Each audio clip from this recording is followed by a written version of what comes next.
Salve, salve, galerinha de Lavras. Professor Vladimir Augusto, Geografia, 5º ano.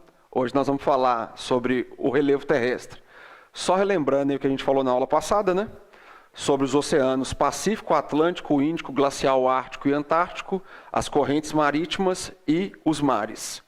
Então, só para introduzir nosso assunto, as formas de terreno que percebemos na paisagem constituem aquilo que chamamos de relevo.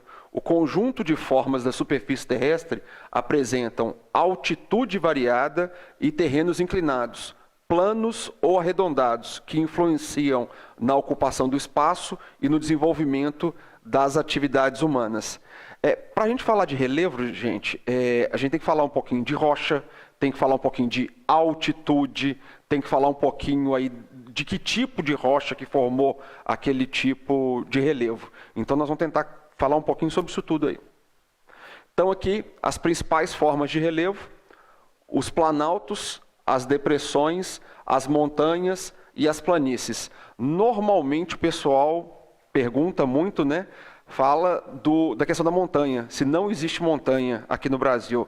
Na verdade, não existe consenso, mas um contingente grande aí fala que montanha é acima de 4.000 metros. E aqui no Brasil, o ponto mais alto não chega a isso. Então, o que seriam as montanhas? As montanhas são as formas de relevo de maior altitude e em costas íngremes, bastante inclinadas na superfície terrestre. Um conjunto de montanhas recebe o nome de cadeia montanhosa ou cordilheira. A gente tem aqui na América do Sul uma cordilheira muito conhecida, que é a Cordilheira dos Andes, onde várias situações já aconteceram. Até convido quem quiser assistir aí um filme chamado Vivo, sobre um acidente de avião que colidiu com a cordilheira. No caso, a cordilheira mais famosa, até mesmo porque ela é a mais alta, é a cordilheira que formada, né, também pelo Everest. Tem aí 8.848 metros de altitude. Planaltos. Os planaltos são superfícies irregulares que podem ter formatos variados, como morros, serras e chapadas. Essas áreas sofrem a ação de agentes de erosão, como a água da chuva, os rios e os ventos, do que a ação dos agentes de sedimentação. Os morros são formas de relevo com topo arredondado e altitude entre 300 e 900 metros de altitude. No caso, as serras são formas geralmente alongadas, com forte desnível, cuja altitude pode variar de 600 a 3.000 metros de altitude. No caso, as chapadas são formas com escarpas e todo plano. São constituídas em grande parte por camadas de arenito. Em geral, situam-se em altitudes acima de 600 metros. No caso aqui, as planícies são áreas geralmente que apresentam superfície pouco elevada, sem grande desnível no terreno. Geralmente estão associadas a processos de sedimentação, isto é, são áreas de deposição de sedimento. Na verdade, o que seria essa deposição de sedimento? Vamos pensar um planalto, uma superfície mais elevada, vai sofrer a ação do vento, da chuva, da própria ação humana, dos animais, entre outros. E aquela rocha ou aquela superfície de relevo que antes tinha uma altitude mais elevada, ela vai reduzindo. Aquele material vai para onde? Vai sendo depositado. Aonde que é o local que tem o relevo mais rebaixado aí? Toda a água do mundo vai para onde no final? Não vai para os oceanos? Os oceanos também recebem parte dessa sedimentação. Só contar uma outra coisa para vocês. A gente fica se questionando por que o mar é salgado. Grande parte das águas tiram sais minerais das rochas e levam para onde? Para os oceanos.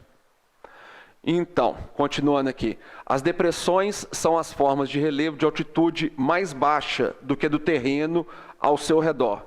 As áreas continentais abaixo do nível do mar são chamadas de depressões absolutas. No caso aqui a gente tem como exemplo a Holanda, né? A mais conhecida dessa depressão localiza próximo ao Mar Morto, no Oriente Médio. Sua superfície encontra cerca de 400 metros abaixo do nível do mar. Então nós já temos dois exemplos, né? A Holanda e agora o Mar Morto. Quando as depressões estão em um nível mais baixo que o terreno vizinho, mas acima do nível do mar são chamadas de depressões relativas. Isso é o caso da depressão sertaneja do Nordeste brasileiro. Perfil topográfico, gente. O perfil topográfico vai ser um desenho, um esboço, pelo qual você consegue medir ali os desníveis ou as variações aí de altitude. Então, o perfil topográfico são representações gráficas realizadas com base em um corte vertical no relevo. São utilizados para identificar as principais características do relevo, isto é, a altitude, o grau de declividade, a extensão da rede de drenagem, entre outros. Então, aqui a gente tem um perfil topográfico e aqui embaixo as curvas de nível. Aqui a gente vê a altitude, a variação da altitude, aqui da mesma forma, só que num formato diferente. Transformações no relevo. O que são os agentes internos e externos? No caso, a gente vai falar endógeno, que age dentro do relevo, e o exógeno, que vai agir fora do relevo. As forças que atuam no interior para o exterior da Terra modificam a superfície do planeta. São provocadas pelos agentes internos ou endógenos. Os principais agentes endógenos são a movimentação das placas tectônicas, as erupções vulcânicas e os terremotos. Vão lembrar aqui que as placas tectônicas elas podem convergir, elas podem cisalhar, fazendo um desgaste, como elas podem uma sobrepor sobre a outra. Existem vários movimentos aí das placas tectônicas. No caso aqui, tanto o vulcanismo quanto o tectonismo vão fazer com que as placas tectônicas oscilem, criando novos relevos e modificando toda a estrutura. Os processos químicos, físicos e biológicos que ocorrem na crosta terrestre transformam e modelam o que os agentes internos produziriam. Esses processos são denominados agentes externos ou exógenos e dependem do ar, no caso o vento, da temperatura e da água, sólida, líquida e gasosa. A alteração das rochas e do solo devido à ação de agentes externos chama-se intemperismo. Os agentes externos causam a erosão, que é o processo de desgaste da rocha, e transporte de material desgastado e de parte do solo para outros locais. Esse transporte ocorre por meio do vento, da água da chuva, rios e mares, e pode dar origem ao processo de sedimentação. Lembra que eu falei com vocês da sedimentação, que grande parte do sedimento viaja e fica depositado no fundo do mar?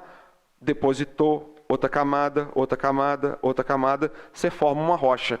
Aproveitando esse gancho, eu vou falar com vocês dos ciclos da rocha.